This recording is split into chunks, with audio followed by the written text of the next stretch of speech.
Hello everyone, this is Prachi and you're watching efutureinsight.com जिथे आपण शिकतो इंग्लिश आपल्या मातृभाषेतून। आजपर्यंत तुम्ही या चॅनलवर 300 पेक्षा अधिक व्हिडिओ बघितलेत, पण मला नेहमी कमेंट येते की मॅडम सिक्वेन्स मध्ये व्हिडिओ कसे बघायचे। त्यासाठीच मी हे घेऊन आली आहे 30 days challenge. 30 days speaking challenge मध्ये आपण काय करणार आहोत हे आधी समजून घ्या। 30 डेज स्पीकिंग चॅलेंज मध्ये सगळ्यात आधी तर तुम्हाला असा एक चार्ट बनवायचा आहे ज्यामध्ये तुम्हाला तुमचं डेली इंग्लिश स्पीकिंग ट्रॅक करायचं आहे। रोज तुम्हाला 10 ते 12 मिनिटाचा एक व्हिडिओ मिळणार आहे आणि त्यामध्ये वेगवेगळे सेंटेन्स दिलेले असतील। ते सेंटेन्स तुम्ही प्रॅक्टिस करायची आहे आणि अर्थातच सगळे सेंटेन्स नुसते ऐकायचे नाहीयेत, तर प्रत्येक सेंटेन्स मी बोलल्यानंतर तुम्ही सुद्धा बोलून त्याची प्रॅक्टिस करायची आहे। जेव्हा रोज 30 दिवस तुमची बोलून प्रॅक्टिस होईल तेव्हा तुम्हीच मला म्हणाल की ma'am this is a best challenge ever we took. त्यामुळे अजिबात विचार करू नका, हे 30 डेज चॅलेंज घ्या। पण घेण्याआधी मी तुम्हाला सांगेल की याचे काही रूल्स आहेत। ते म्हणजे असा एक चार्ट तुम्ही बनवायचा आहे, त्यामध्ये रोज जो व्हिडिओ तुम्हाला पाठवला जाईल तो व्हिडिओ तुम्ही कमीत कमी 3 वेळेला बघायचा आहे। 3 वेळेला बघायचा आहे, ऐकायचा आहे आणि बोलून प्रॅक्टिस करायची आहे। एक व्हिडिओ बघून झाला की त्यामध्ये तुम्ही या चार्टवर टिक करायची आहे, म्हणजे तुमचा एक दिवस पूर्ण झाला। दुसऱ्या दिवशी तुम्ही पुन्हा तेच रिपीट करायचं आहे, पण प्रत्येक व्हिडिओ एकदा बघितला आणि झालं असं होत नाही, तर प्रत्येक व्हिडिओ तुम्हाला 2-3 वेळेला बघावा लागेल।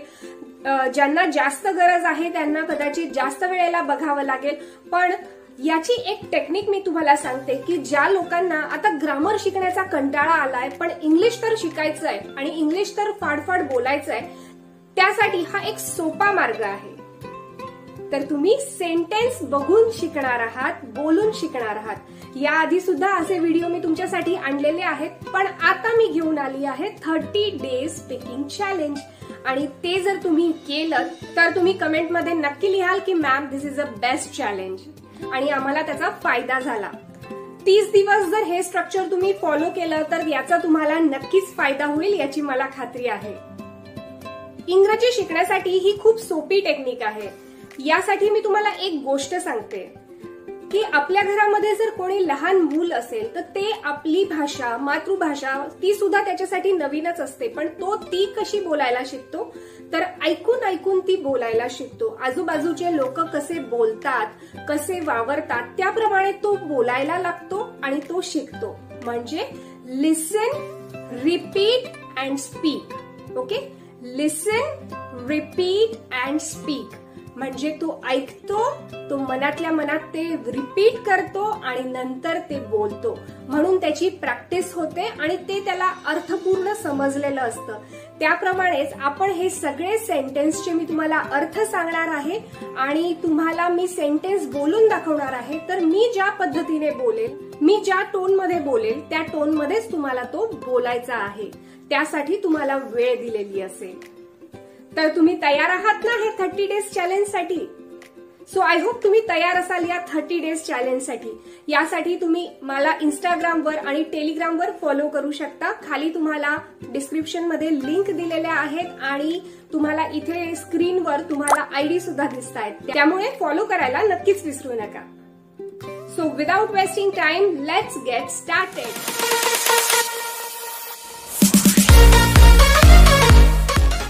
आता आपण पाहणार आहोत English speaking practice day 1। So our first sentence is are you listening? तू ऐकतो आहेस का? Are you listening? आता तुम्ही सुद्धा म्हणायचं आहे are you listening, are you listening. Next, are you mad? तू वेडा आहेस का? Are you mad? Next, are you ready for ride? तुम्ही स्वारी करण्यासाठी तयार आहात का? Are you ready for ride? Are you still sleepy? तुम्ही अजूनही झोपेत आहात का? Are you still sleepy? प्रत्येक सेंटेन्स मी म्हटल्यानंतर तुम्ही सुद्धा म्हणायचं आहे. Next, are you tired? तू दमलेला आहेस का? Are you tired? तू दमलेला आहेस का? Next, at what time do you go to bed? तू किती वाजता झोपतो? At what time do you go to bed?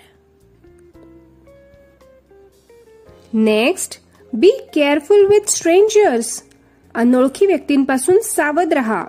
B careful with strangers. Next, be careful.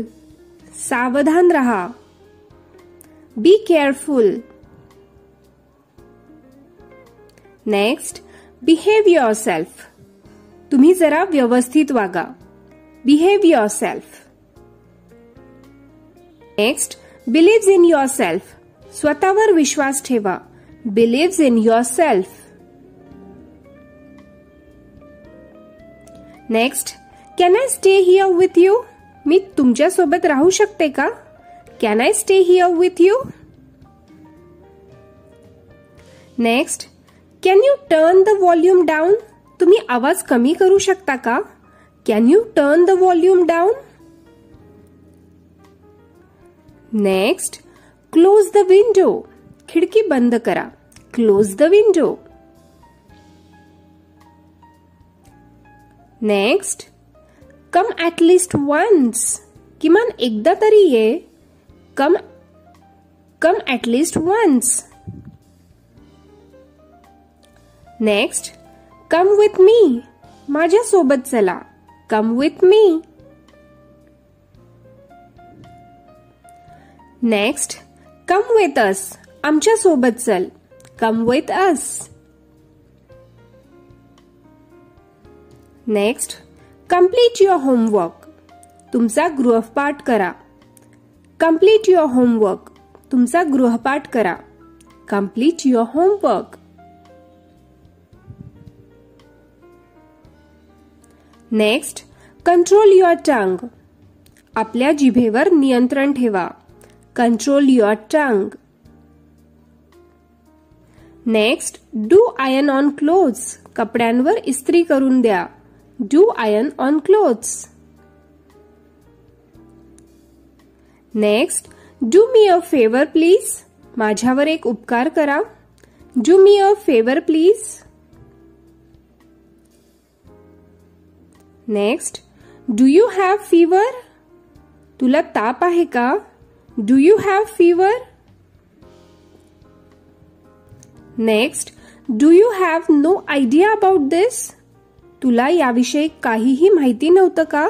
किंवा तुम्हाला याविषयी कुठलीही कल्पना नव्हती का? Do you have no idea about this.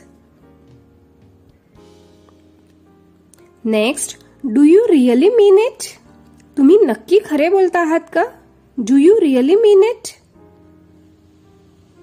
Next, do you study English. तुम्ही इंग्रजीचा अभ्यास करता का? Do you study English. Next, do you understand this. तुम्ही ही गोष्ट समजू शकता का? डू यू अंडरस्टँड दिस.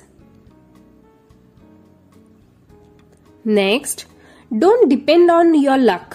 आपल्या नशिबावर अवलंबून राहू नका. Don't depend on your luck. Next, don't disturb me. मला त्रास देऊ नका. Don't disturb me. Next, don't do it. हे करू नकोस. Don't do it.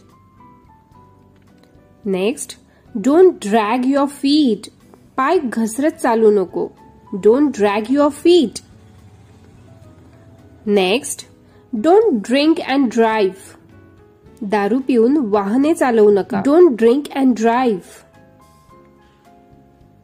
So I hope तुम्ही आज सगळ्या सेंटेन्सची बोलून प्रॅक्टिस केली असेल. प्रत्येक सेंटेन्स माझ्या नंतर म्हटलं असेल, बोलले असाल. आणि जर तुम्हाला अजूनही कॉन्फिडन्स वाटत नसेल तर पुन्हा व्हिडिओ बघा. 2-3 वेळा हा व्हिडिओ बघणं गरजेचं आहे. जर तुमचा 3 वेळेला हा व्हिडिओ बघून झाला असेल तर तुम्ही आज चार्टवर तुमच्या डन असं टिक करा. लवकरच भेटूया पार्ट 2 मध्ये. Till then bye, keep practising.